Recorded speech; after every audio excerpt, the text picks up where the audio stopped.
Assalamualaikum warahmatullahi wabarakatuh.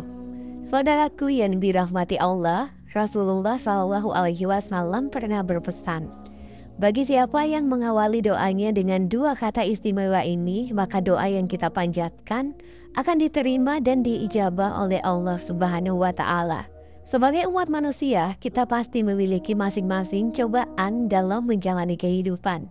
Setiap cobaan yang datang menghampiri kita adalah sesuatu yang baik untuk kita. Dengan adanya cobaan, kita bisa sadar diri untuk kembali kepada Allah Subhanahu wa Ta'ala.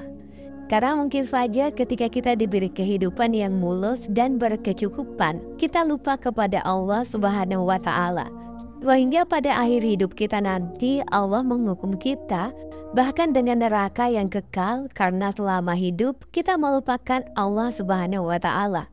Maka dari itu, setiap cobaan yang datang menghampiri kita, harusnya kita mengambil hikmah karena dari cobaan tersebut kita bisa lebih dekat dengan Allah, bisa lebih sering berdoa kepadanya dan sering meminta kepada Allah Subhanahu wa Ta'ala. Apabila kita sudah berdoa siang dan malam, tapi kita merasa jika doa yang kita panjatkan belum dikabulkan oleh Allah Subhanahu wa Ta'ala, dan mulai bermunculan rasa lelah yang menyebabkan kita malas dalam berdoa. Di situasi-situasi seperti ini, kita perlu sadari bahwa Allah sangat menyukai hamba-Nya yang berdoa dan selalu meminta kepadanya. Ketika kita meminta kepada Allah, janganlah kita berpikir kalau sedang meminta sesama manusia. Sebagai perumpamaan, jika kita meminta kepada teman atau mengemis kepada mereka, meskipun mereka adalah teman yang baik dan akrab, suatu saat dia pasti merasa marah dan kesal karena kita selalu meminta kepadanya. Tetapi jika kita meminta kepada Allah Subhanahu wa Ta'ala dengan terus mengemis bahkan sampai menangis dalam meminta kepadanya, Allah akan semakin menyayangi kita. Karena ketika doa yang kita panjatkan belum diijabah oleh Allah, itu artinya Allah tidak ingin doa kita berhenti. Allah tidak ingin kita berhenti merintih kepadanya. Allah ingin selalu mendengar suara kita meminta kepadanya. Allah mengetahui kapan waktu yang tepat dan seperti apa caranya dalam membantu meringankan beban hamba-Nya. Yang Allah inginkan dari kita adalah kita terus berdoa dan terus mengingatnya di waktu susah maupun tenang. Jangan sampai kita hanya mengingat Allah di waktu susah, tetapi ketika sudah diberi kesenangan, kita lupa kepada Allah bahkan sampai meninggalkannya dengan melalaikan kewajiban yang diperintahkannya. Dalam sabdanya, Rasulullah Shallallahu Alaihi Wasallam pernah berkata, "Ingatlah Allah di waktu senang, pasti Allah mengingatmu di waktu sempit." Ada dua lafaz agung yang jika kita menggunakannya dalam berdoa, insya Allah mengabulkan doa yang kita panjatkan.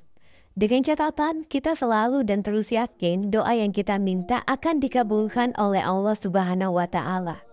Doa agung ini adalah Ya Hayyu Ya Qayyum, yang artinya wahai yang maha hidup, maha kekal, dan maha berdiri.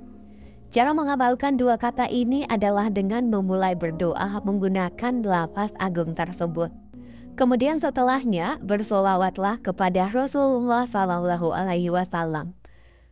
Lalu jangan pernah berburuk sangka kepada Allah setelah mengamalkannya jika doa yang kita panjatkan belum diijabah.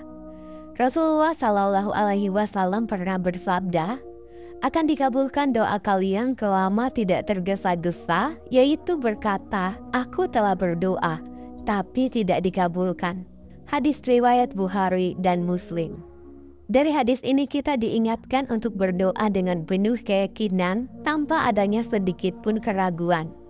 Karena jika adanya keraguan dalam diri kita meskipun sedikit, maka Allah tidak akan pernah mengabulkan doa yang kita panjatkan. Ya Hayyu Ya Qayyum. Semoga Allah mengabulkan doa dan hajat kita. Allah memudahkan kita dalam segala hal. Allah melindungi kita dari orang-orang yang berniat buruk kepada kita dan dilindungi dari siksa neraka. Amin ya Rabbal Alamin. Assalamualaikum warahmatullahi wabarakatuh.